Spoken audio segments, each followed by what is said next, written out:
MP Singh और Saint जून ambulance association की तरफ से और मिनिस्ट्री ऑफ होम की तरफ से ऑथराइज लेक्चरर हूँ।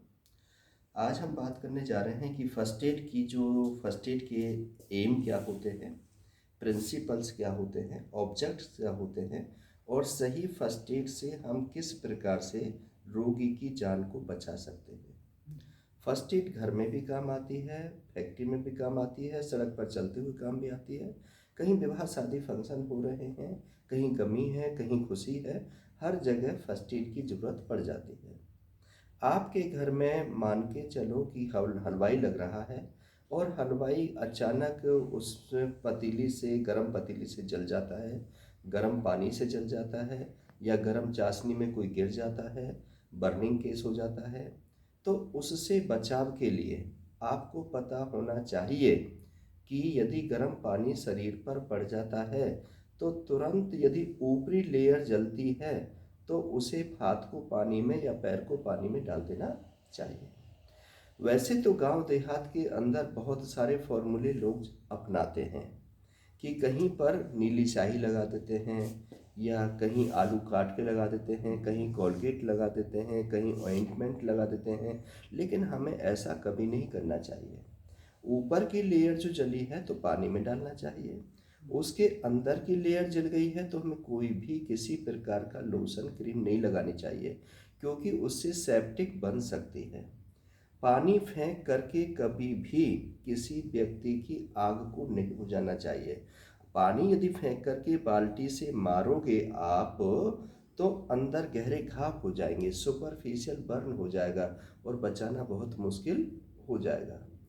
आग की स्थिति में यदि घर मकान दुकान में आग लग जाती है तो समझ में आता है कि पानी फेंक करके आप उस आग को बुझा सकते हो, मिट्टी डाल के बुझा सकते हो, पेड़ पौधों की टहनियों से बुझा सकते हो।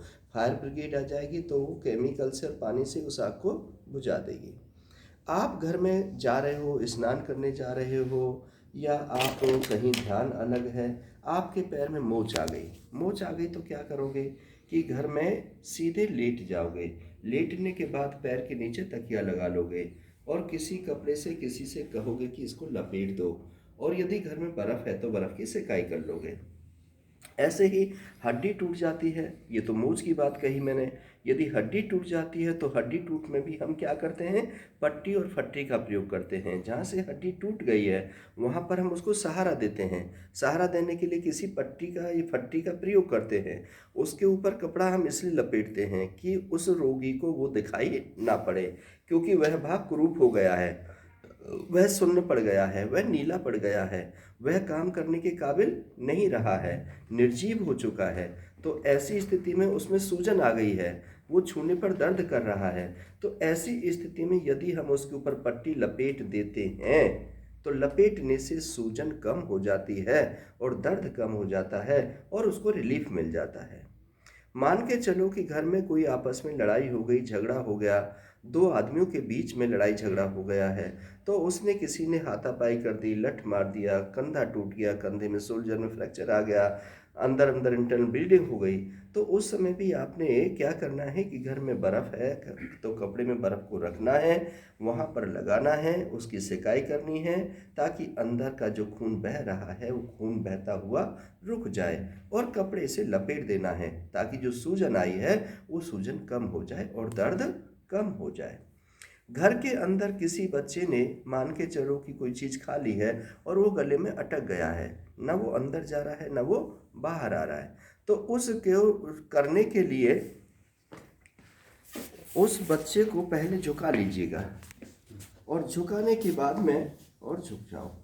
यहाँ पर ये जो है स्लैब दीजिए। स्लैब देने के बाद थोड़ा सा चेहरे को नीचे कीजिए, खांसने के लिए की कहिए, तो क्या होगा कि वो निकल जाएगा। लेकिन यदि ऐसे भी नहीं निकलता तो आप यहाँ पर अपना हाथ रखिए और यहाँ इसको इस प्रकार से मुट्ठी को यहाँ से ऐसे कीजिएगा 3 बार इस प्रकार से, ताकि वो अंदर जो गया हुआ है वो ऊपर आ जाए, और फिर झुकाइए और झुका करके फिर हाथ की जो स्लैब इस प्रकार से ऐसे स्लैब दीजिए। तो इस प्रकार से जो है वो अंदर गया हुआ है तो बाहर निकल जाएगा।